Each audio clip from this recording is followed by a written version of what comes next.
Desiree, hi, welcome to the Female Startup Club podcast. Hi, thanks for having me. I'm excited to be here. I'm excited to be here too. I know you're in New York. I know it's early evening for you. Do you have any wins or oh shit moments from today that are worth sharing? I have 2 little kids, so that balance just always makes for, oh shit, I forgot something. Oh shit, this came up. So nothing major, but just the daily balance is always entertaining. Yes, I can imagine. For anyone tuning in who might not know you yet, how do you like to introduce yourself? Sure. I am the founder of Hyper Skin. Hyper is a targeted skincare brand speaking to underaddressed skincare concerns in the market, and it's rooted in multiculturalism. So that's me, and that's my baby that I'm building. Oh my gosh, I'm excited to get into this journey today.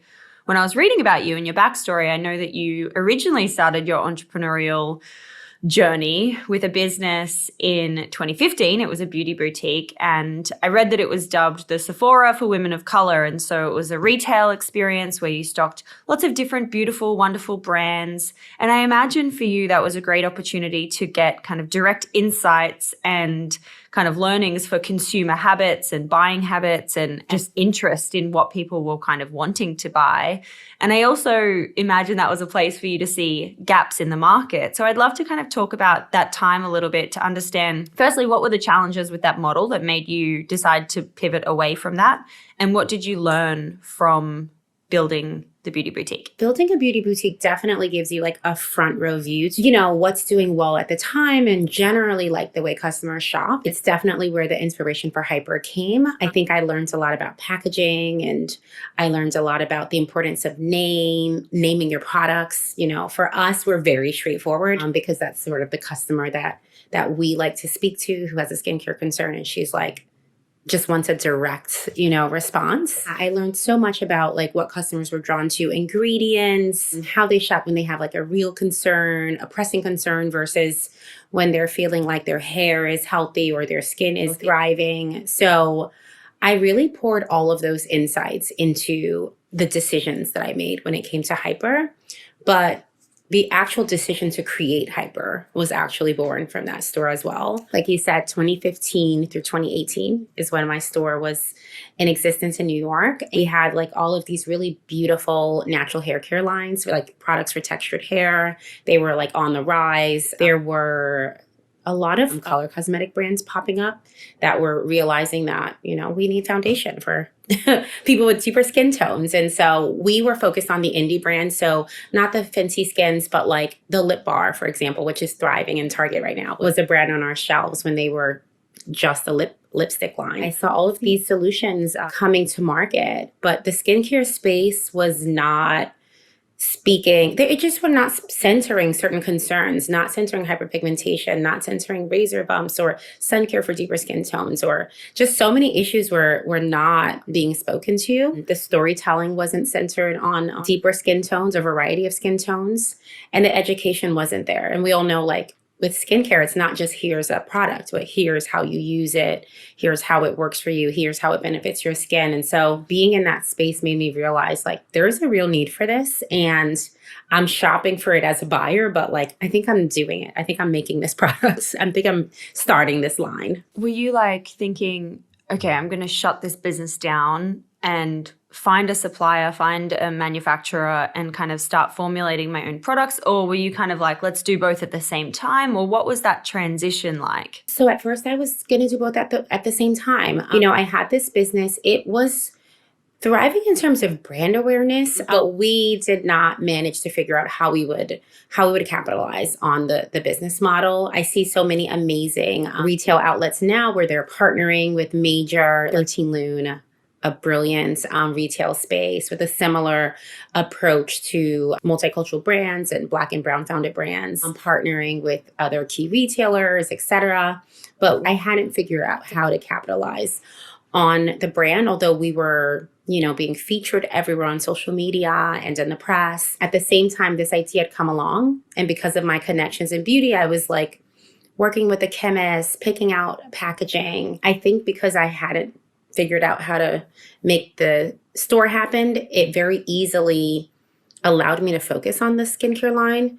But also I realized, I think if I'd made it part of that store, I wouldn't be able to tell the story, the full story that I needed to tell. You have to give a lot of information. A brand requires a lot of storytelling, but I also think like you just need so much information sharing when it comes to building a skincare brand. And so it just didn't work, the two. I'm drawing a connection to, I used to have a jewelry brand, and something that I struggled with the jewelry brand is there's so many different products, and we built the model around like monthly drops. So there was total newness, total newness, total newness, and you couldn't stack the marketing of this one particular thing. So I really found myself being like, oh, I wish I had just like one product to market instead of 50 products to market, because that's 50 different ads to see, you know, which product is specifically working and then doubling down on that one. But then it's sold out and then it's the next month's stuff. So you're kind of like starting from scratch all over again.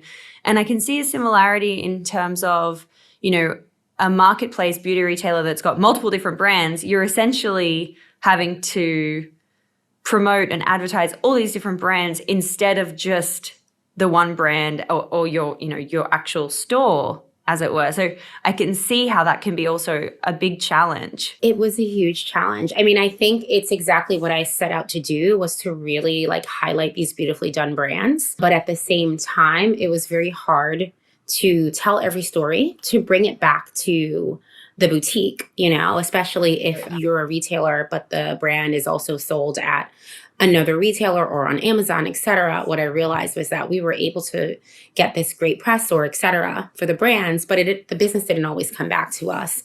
And so that was frustrating, but also just made me realize like, I just want one story to tell. Like, I love this part of it. Clear messaging. Yeah, clear, straightforward, bring it back home. Yeah.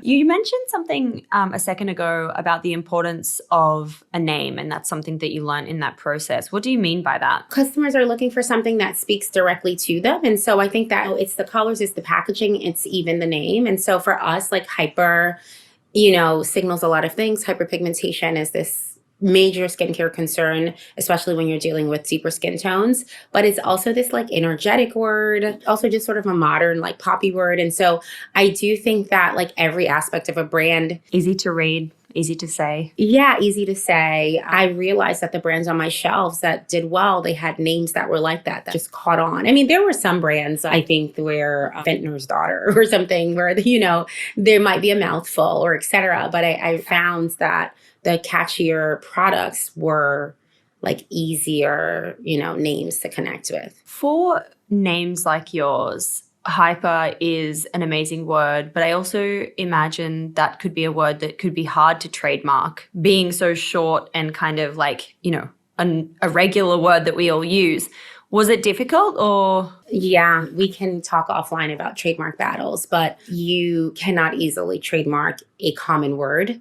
And so you can trademark, you know, variations of the word, but not a common word. And so unfortunately, what we are seeing is that people are trying to incorporate hyper into the names of their serums because of the success of ours. And so another thing to think about is, you know, using a word that is not a common word in the English language. Right.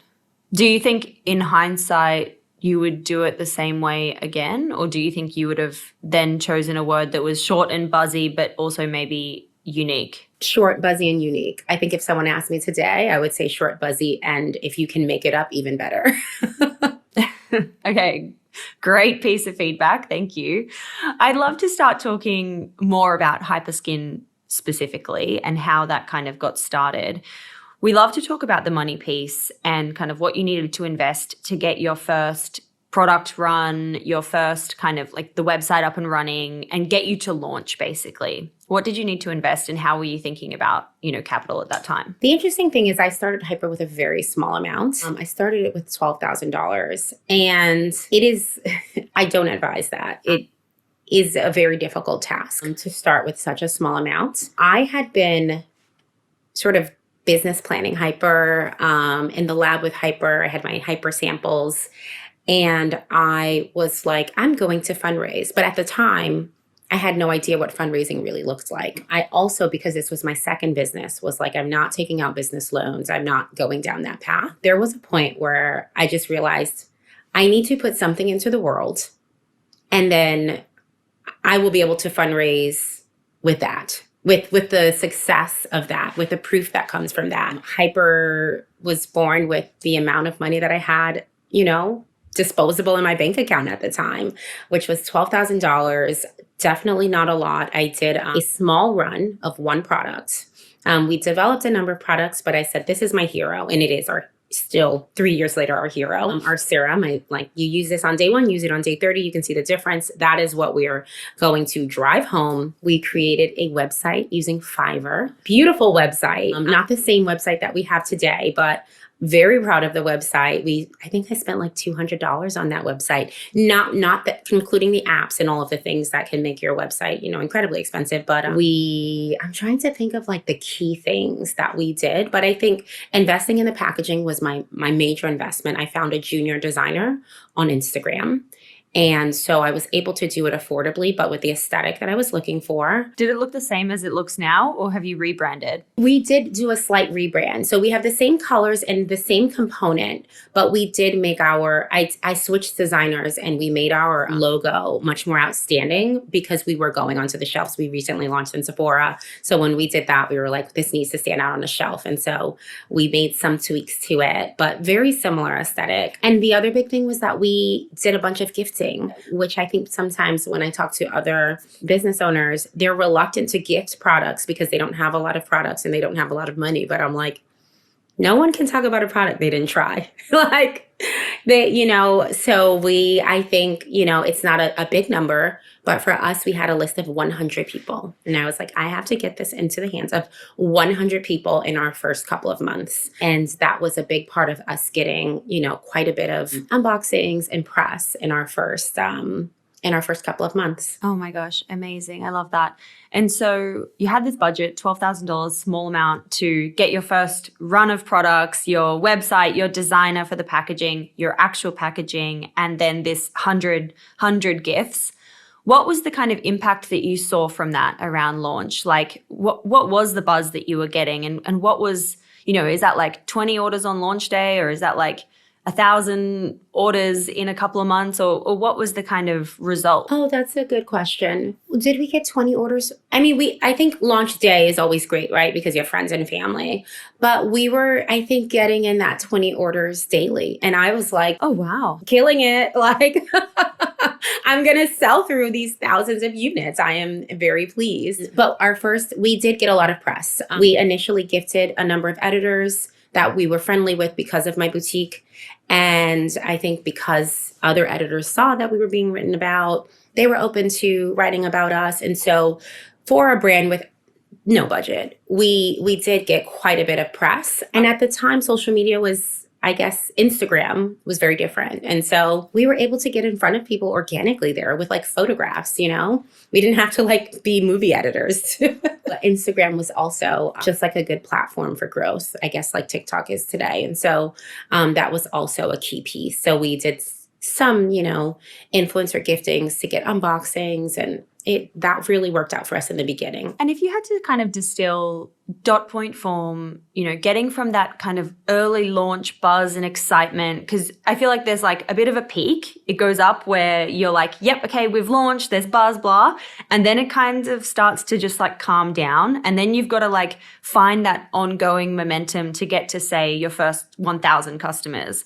So if you had to talk about, in those early days with no budget, like what are you doing on a daily basis to keep driving those daily orders and hundreds of orders over the next few months? People don't talk about that. It's always exciting. Like every editor likes to launch, right? So great. But we had one product for at least 1 year. I want to say a year and a half, but somewhere in there. We were talking about this product for a long time. Then we had to bring in, I think my first hire after a couple of months was a consultant focused on retention marketing. So emails, text messaging, so that we could really reconnect with people that had made it to our website somehow. And so I think I started to invest in like, how can I convert the traffic? So that was a key thing. I'm just thinking early days. We continued the press push in just every way we could. But you do need to be more creative when it's not a launch, right? But fortunately, our product, we had these like great before and after. So we went from this product hit the market to this product really works. So we started speaking about multicultural skincare, hyperpigmentation, just vitamin C is a hot topic. And so still I was our everything outside of this consultant, but I really started pitching, if you would say that, because I didn't do it in any formal way, pitching just different approaches to speaking to our serum and also gifting influencers as we continue to grow. I feel like you have a lot of amazing press. And even when you scroll back to kind of your early days on Instagram and things like that, you can see that you were getting a lot of press, which it sounds like you were doing yourself. You were pitching people and kind of putting the story out there. And I'm sure following up, it's all in the follow-ups. What is your advice to early stage founders? Because I feel like a lot of people can get trapped in this phase of like, let's hire an agency, let's spend thousands of dollars. And we know that it takes 6 months to get any results. And it's, you can end up like spending a lot of money really quickly. What is your advice? And what do you do now for PR? Like, have you transitioned into agency land, or are you still kind of trying to do it in-house? What's your thoughts on PR? I know it's an important piece, especially for you. It's an important piece. And we have had PR agencies. We have cycled. This is a question that is always, well, I'll start with the beginning in terms of anyone with a startup and a product that is a story, has a story worth telling. I would say once you know the story well enough to convey it to someone, start to pitch it. And you can do that yourself. I mean, there's a bandwidth question there. There's a stage when you have to pass it on to someone else. And so there was a clear stage where I realized I should not be doing this, although I can, because my time should be spent doing something else. And so we have tested PR. I think we're in a stage now with the landscape changing, and we're like, what do we want from PR? Like, what do we want, a press hit in a digital magazine, or are we looking for something else? What is the significance of awards in 2023? And so I think we're asking those questions. And so I did a pullback from PR just to sort of figure out what I'm asking of our team. But early days, I think I always had to remind myself when I felt like I was being annoying by emailing someone or going on their LinkedIn that like the editors are looking for stories every day, and you have a story. So you're not bothering anyone, let them know about your story. Obviously, tailor who you're reaching out to. Like if you have a product that speaks to, it has a great skincare ingredients, then hit up the publications and the editors that really, focus on that, because they're going to love it. And be really like tuned into who you're reaching out to, but like never hold back, because they're telling stories every day. So why not yours? But yeah, I think in this, 3 years later, I'm just like, what are we looking for? What's our goal?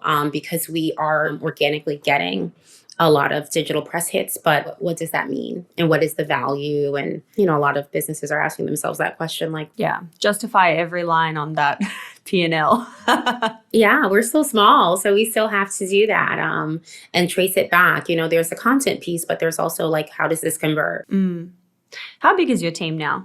Our team is still small. There's 6 of us, myself and 5 others. Just everyone's awesome. Everyone works hard, an all-women team, and they're all just so awesome. I love that. Something that I noticed when I was looking back at your content and reading articles about you is that you were kind of putting yourself forward for awards and grants and kind of things like the Tory Burch Foundation and 15% pledge. My question is like multi-part question again. It's like, what advice do you have for early stage founders who are looking for grants and things like that, in the sense of like, I know it can take a lot of time to put into these applications and apply. So you don't want to kind of apply where you're wasting time, but also you do want to get access to potentially capital or mentorship or something from these programs. So what is your thoughts, and how helpful have these accelerators, grants, things like that been for you? Okay, that's a great one. So mixed responses. And I should say,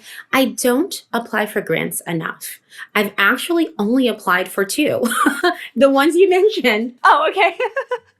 Wow, great for you then. Great success record. Yeah, I know founders that are very active with applying for grants. I don't always, because sometimes it's like a small amount, the application is pages long, but the 15% pledge grant, for example, which we just recently won, there was a high dollar amount. I realized, I just thought the creator of the 50% pledge was brilliant, the board, the team. And I realized that the award was being given at their gala, just this packed room of brilliant fashion and retail minds, because of the premise of the pledge itself. And so I realized, like, if I'm going to get an award, that is exactly, no matter the dollar amount, the room that I would want to get it in. And this is the type of organization that I want to work with, whether I win or not. And I had the same feeling with the Tory Burch organization, although that was years ago. So I'm a bit more removed from that. But yeah, I think it was like, I just want to work with this organization. And I think those two things kind of pushed me to apply. And then fortunately, I won a grant. I definitely think it is important to think about different like types of capital. I know I'm at the stage as a 3-year-old startup where it's all fundraising. We actually do not have any VC backing. And I don't promote one way or another, but I do promote really being thoughtful about when you fundraise, how much you fundraise, and why you're doing it. And so does that look like for you then you're raising through angels and kind of other partners outside of VC? Yeah, for us, we have brought on a few angel investors very recently. That has been our focus. I could foresee us taking in venture capital in the life of our company, but I'm just really thoughtful about how much of our company we sell and at what stage and the valuation and all of those things. So something that I read as well, I guess we spoke about it a moment ago, is you recently launched into Sephora. You launched into 250 stores, which is so exciting, and huge congratulations. What was that kind of journey like getting into Sephora? Like, I'm sure a lot of people listening into this show are like, oh my God, I dream of being in 250 Sephora stores. How do you get there? How do you get to a point where you're launching into 250 stores? I manifested. It was on all of the charts when I had my like $12,000. I was like, and we're getting to Sephora. I think about 6 months into our business, we started reaching out to and had outreach. I think we had outreach, which gave me the confidence to reach out to various retailers. And Sephora was, I want to say I DM'd on LinkedIn, like the buyer. And again, with buyers, I have the same viewpoint.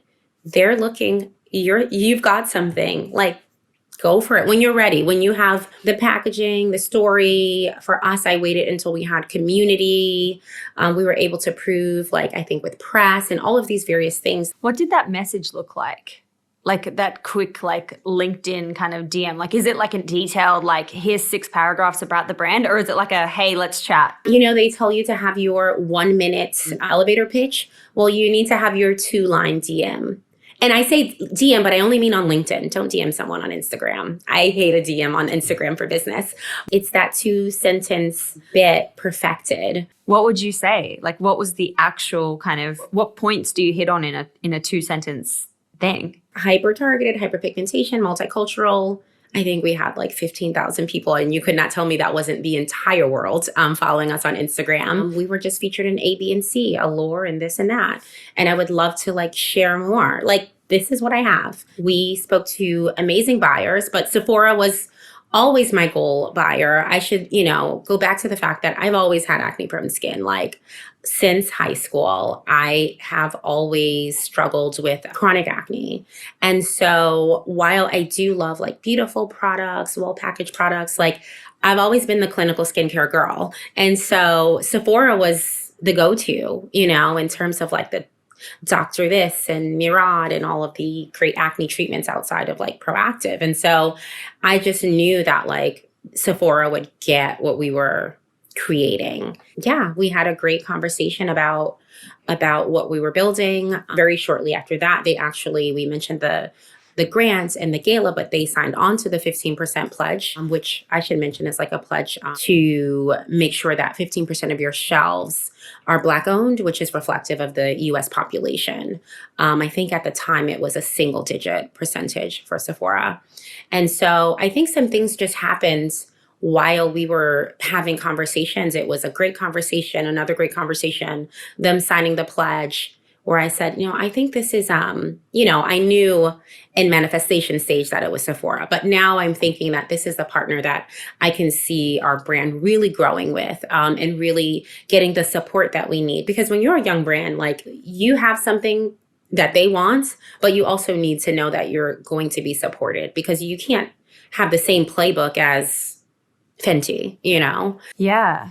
That was my next question. Like so if you're a bootstrap brand and you're launching into, and I know you've just said you've just recently brought on some angels, but you're launching into 250 stores, that obviously costs a lot of money. You need a lot of inventory. You need a lot of marketing dollars. Whereas someone like Fenty Beauty or, a L'Oreal brand is like, hey, we've got like millions of dollars lined up, ready to go. Like, where do you need some cash kind of thing? So how does a brand like Sephora support indie beauty brands? And like, how do you work together to make it happen? Yeah. I mean, I think a lot of retailers are trying to figure this out right now. So I won't present this sort of perfect picture, but for us, they have an annual accelerator. We were in their 2020 class. And I think that was helpful from an information perspective. I had, by the time I launched in Sephora, been out of the corporate arena for a handful of years. That was like an introduction to all of the different sides of their organization, which was really helpful. An introduction to successful brands on their shelves and some of their playbooks. And so that was also really helpful. An introduction to investors, which I should say, no matter where you fall on whether you're raising or not, you should be talking to them. I always am. I think that was like their first level of support. And I think as we grow, we're on their shelves as a brand now. I think they have tried to figure it out in a lot of ways because they do realize that they can't just tell us, some of them spend this amount of marketing dollars. Like, oh, how about ads on all of the New York City subway trains? Like we might not be able to do that. So there has been a lot of working together, for example, on social media campaigns, et cetera, which has been great. It's going to be interesting when we look back in a few years to see how it has changed. And we know that brands are doing more to support indie brands. Like Target's a really great example as well of brands that are trying to foster more of the indie brands and bring them up. So it'll be interesting to look back. It's what customers want. Yeah, absolutely. Yeah. So, I mean, and I think, a lot of brands have grown on the shelves of Sephora. So it's not like they're just beginning to do this. I think some of the brands we love, like the Tatchas and the Youth to the Peoples and the Briochios, they started out with a couple of products on the shelves of Sephora. And it's true for a lot of the other retailers as well. It's not a question that they've never had to address, but changing times require changing strategies. So it's great to be like working hand in hand with someone because they can see like the benefit. They've seen it, they see the Briochios of the world and the potential. Yeah. Yeah, absolutely. What are the kind of fun, exciting things that you can shout about for this year that are like your, shifting the needle moments? What we're planning to do or what we have done? It could be either. Whatever you want to shout about. Yeah, I mean, last year was a big one for us. Like I mentioned, we launched as a single SKU brand. And so we launched additional products still targeted to hyperpigmentation. And they were so well accepted. We won Allure Best of Beauty and our customers loved us. We launched in Sephora. So yeah, last year is like a hard year to beat. So this year we're like, a big goal of ours is just growing within Sephora. So, I think being a brand that is DTC, that is digital first, and then going in store, going brick and mortar, launching a brand in 2020 during a recession. And then now it's 2023 and like people are like, I want to be entertained outside. I think for us, that sort of brick and mortar offline shift is like our biggest challenge. So like thriving in these stores, meeting beauty advisors, getting our products into actual hands, like that is like where our focus is. And then of course, newness, like we are in the kitchen. Like we have some amazing products coming to market this year. We are hyper targeted. So hyperpigmentation is on our, list of important concerns, but it's not the only one. So I'm super excited to see how our customer and our community like responds to everything else we put out this year. So yeah, it's just like a year of like newness and growth and like just making sure that our customer's happy with what we're putting into the world. Oh, sounds so exciting. Love that for you. Me too. What piece of advice can you leave us with? And especially for women of color who might be listening right now, who are sitting at their 9-to-5 dreaming of starting a business or who are like in that early phase of launching something. What is your kind of best piece of advice that you like to share? I think something that I have to remind myself of is to celebrate the work you've done thus far. I think that's more so to the newer founders. It's so easy to look around and say, wow, this brand did this. They have 5 new products. They raised this much money. They're in how many? We're in 250. They're in 255. Like, it is so easy to fall into that trap. But like, I think as founders, every day we do so much. I mean, we all do so much, whatever your job is. But like, I know as founders, it's daunting. And so I just really encourage people to stay focused on what they're building and not be so focused on what's going on around them. Be inspired, take tips. There's education in everything, but really celebrate where you are and what you're doing, because it's a lot. It's bloody hard to do that. It's so hard to do. I mean, sometimes I have to put social media down to do that, but it's really important. I transitioned. I was a lawyer before opening a boutique, before starting a product line. And so I think it's a little different when you're trying to change careers. But I would just say, you know, there's something that you can do at every stage. I remember being a lawyer and writing a business plan and trying to meet people and learn. This was when I was opening my store. So just remember that you can be in your role and making so much progress towards the business that you want to create. And if you can learn anything that helps your business on the job that you have, do that. Because I admire the people that are like, I worked at L'Oreal and then I launched it. That's amazing. That's so amazing. So I guess that's a lot of advice, because there are lessons every day. But I think sometimes you're like, I just want to like jump ship. Don't jump ship. Do as much as you can do, one step at a time. There's so much that you can do before you jump ship. So make sure you've done it all. So that was a jumble of advice. I hope that there were some nuggets there, though. I love a jumble. I'm all for a jumble. Bring it on. At the end of every episode, we ask a series of 6 quick questions, some of which we might have already covered, some of which we might not have, but I ask them all the same, and then they get put into the part 2 of the episode. So question number 1 is, what's your why? Why are you waking up every day and working on Hyper? To celebrate people that just unfortunately have not historically been celebrated. Yeah, absolutely. It's a good one. An important one. Question number 2 is, what's been your favorite marketing moment so far? Ooh, favorite marketing moments. I think my favorite was we had a pop-up in Soho. We took over a newsstand and we gave out magazines and like product samples.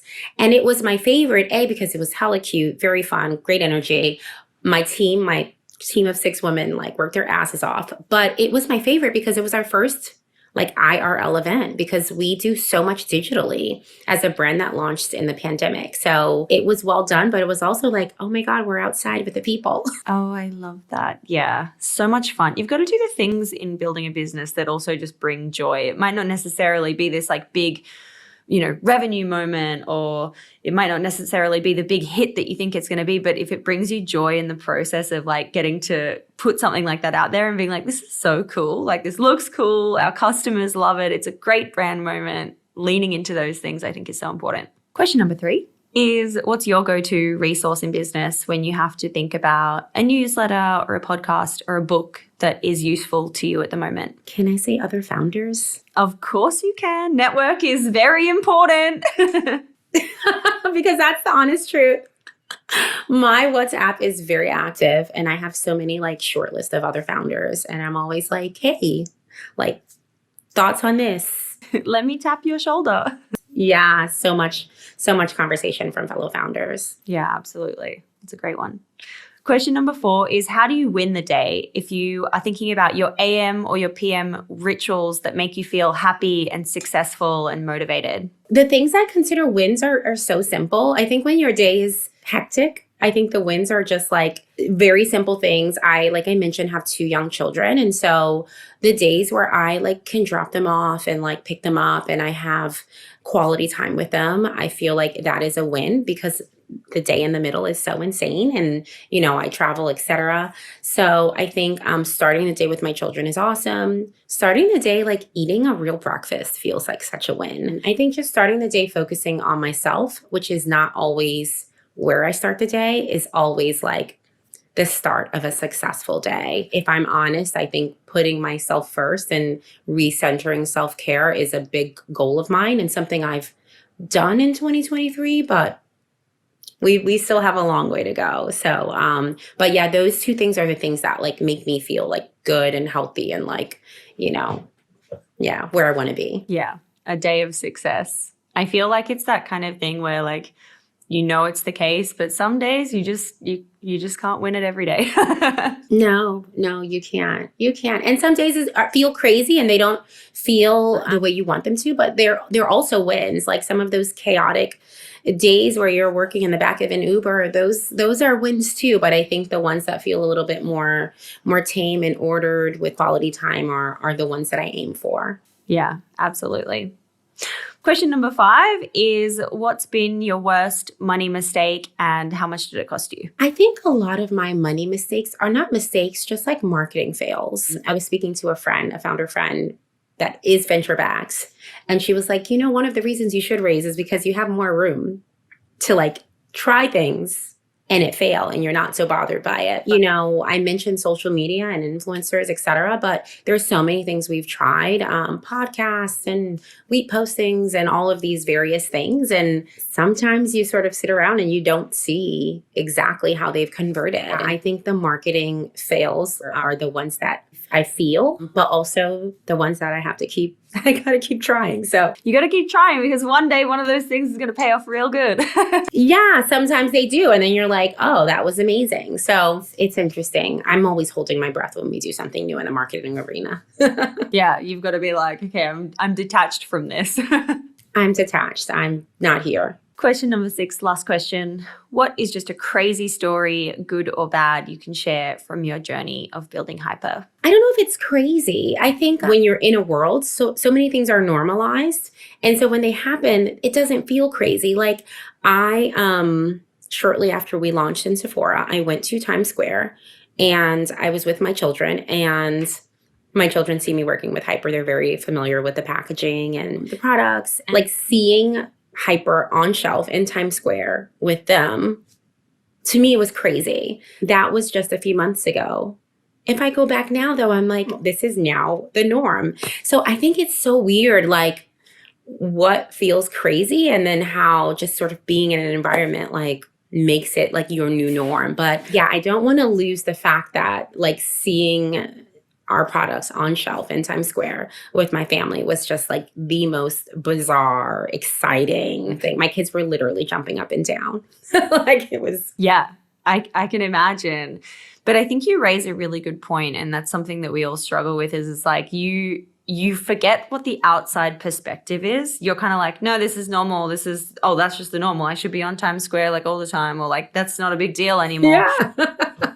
But then other people see that and they're like, how do I get on Times Square? That's amazing. Exactly. So I think, so that was definitely crazy. Lots of crazy moments that you then normalize. But yeah, that one was crazy. That one was a good one. Desiree, thank you so much for coming on the show and sharing your amazing journey with Hyper. This has been so fun. Thank you. This was great. Thanks for having me. I enjoyed this.